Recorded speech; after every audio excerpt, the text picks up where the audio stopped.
انت اوعى جنيه متهلهل انت وسع من طريقي. طريقي مين؟ انا متهلهل؟ صحيح القوالب قامت، ما حدش قدك، ليك حق تتعوج علينا. مين اتعوج ده؟ قبيطة انت جنيه؟ انت معوج علينا، نسيت اصلك، بس الحق مش عليك. حق ايه ومستحق ايه؟ جنيه انت جربوع. امشي من سوق عملات نوتي بوي. كمان عاوز تطردني من سوق العملات؟ طيب يا سيدي، ما هو إن كان ليك حاجة عند الكلب. هش انت جيب ايه؟ انا جيب حاجات كتير وبرستيج عالي وفوركس ماركت بيونير، لكن انت حرام غلبان، حتى سايس مش عاوزك. طبعا مين قدك يا سيدي، حتى كل اللي هنا هيعملوا سبسكرايب ويفعلوا الجرس عشانك انت، لكن انا بقى مسكين يا ولداه، لو عملوا لايك يبقى كتر خير الدنيا. انا مش فارقة، انت بس نسيت اصلك يا عم الدولار، انت كان 10 منك بقرش. انتوا عارفين يا ولاد مصر كانت فين؟ عارفين الدولار كان بكام؟ عارفين تاريخه الاسود؟ ده في عهد الملك فاروق اما تراجعت قيمة الجنيه وصل سعر الدولار 25 قرش. انتوا متخيلين؟ وده سنة 1939. ليه عملتوا له قيمة وهزقتوني؟ اقول لكم انا ليه. زمان اما مصر كانت دولة زراعية وكان ليها منتجات العالم بيتهافت عليها، وعلى فكرة لحد النهاردة ده ليه سمعة عالية زي القطن. زمان كان ليه هيبة، لكن للأسف التخاذل وعدم الشغل وكل واحد فينا بقى كسلان وبقينا نستهتر بالصناعات المحلية. اصحوا وفوقوا قبل الطوفان ما يشيلني خالص. ازرعوا وانتجوا، ما تستنوش حد يأكلنا. رجعوا هيبتي، مصيري في ايديكوا يا ولاد. استغنوا عن اللي ملوش لازمة، خليه يرجع يرطرط في الأسواق وبلاها النفخة الكدابة دي. كدابة؟ مين كدابة؟ انت عارف اعمل ايه من غيري؟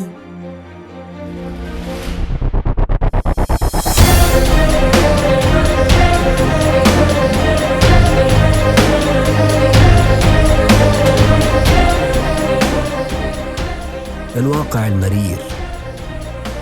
انت يا ابن امبارح شادت حيلك شويتين دلوقتي عشان لسه شباب، لكن للأسف أنا بقيت عجوز مش قادر أعافر. للأسف مستني اللي يسندني ومسنود على حيطة مايلة. جيل استهلاكي بحت، صرف صرف صرف صرف، مفيش إنتاج. مش فالحين غير في إنتاج العيال. خليني ساكت ولا أقولك أنا كنت بعمل إيه زمان، وللأسف أنا أنا بقى بتمرن كل يوم، أنط نطة أعلى من اللي قبلها، الأطلعوا منزلوش.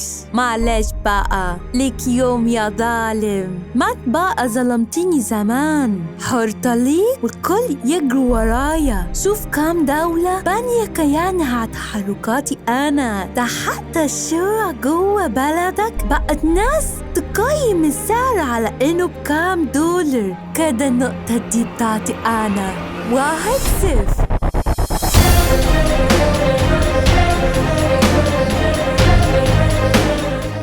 الصور. استنى أنا صور الناس عليا من أشهر الشخصيات الأمريكية الأثروا في مجرى تاريخها، عشان عندنا عرفان للي خدموا وطن. يعني في إيدك تاريخ أمريكا كله، من أول واشنطن على $1 لبنجامين فرانكلين إلى $100. اقرأ عنهم لو ما تعرفهمش يا جنيه. انت بقى انت مين؟ طيب يا ابو تاريخ، انت وانا اول صورة حطوها عليا صورة ادريس خادم السلطان فؤاد الاول اللي تنبأ ان فؤاد هيبقى ملك مصر، وراح قال رغم ان اخوه الامير كمال الدين حسين اللي هو كان ولي العهد، بعد شويتين اخوه الامير كمال الدين اتنازل عن مكانته وتوفى السلطان حسين، ولقى احمد فؤاد نفسه حاكم مصر، فنفذ وعده وخلى صورة ادريس على اول جنيه ورقة طبع. عرفان ده ولا مش عرفان؟ في سنة 44 ابتدى يظهر صورة الملك فاروق ومعاه بعض الاماكن الاثرية، وبعدين قررنا مصر مش أفراد، فمن يومها عليا صور أماكن الناس اللي بتجيلها من كل العالم عشان تشوفها. ادي التاريخ اللي عليا، تاريخ من 7000 سنة، مش أي كلام، مش من 200 ولا 300 سنة.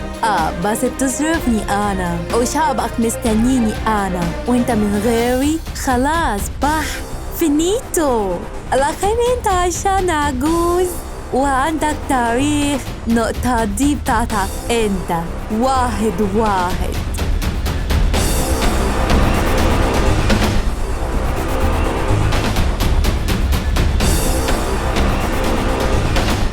اللحاف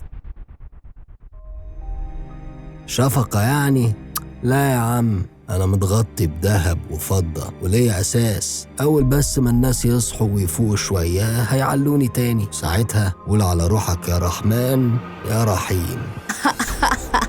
أبقى بيرني. انت بقى ايه متغطي بايه؟ صحيح دلوقتي باقتصاد دولتك اللي نفخاك ومضخماك، بس يوم ما العالم يقرر يلاقي بديلك خلاص انت رحت في البليلة. ما انت قلت متغطي باقتصاد اكبر دولة، انا زي ما انت قلت مليش غطا، بس بلدي ضماني وسنداني من سنة 73 لما شالوا الغطا، وانا امل اكسب كل شوية حيطة جديدة لحد ما سعر الذهب بتاعك بقى مربوط بيا.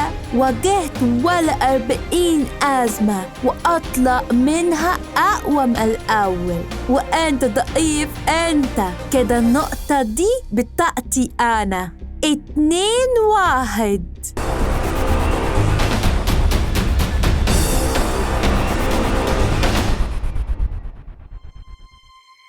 الماضي السحيق.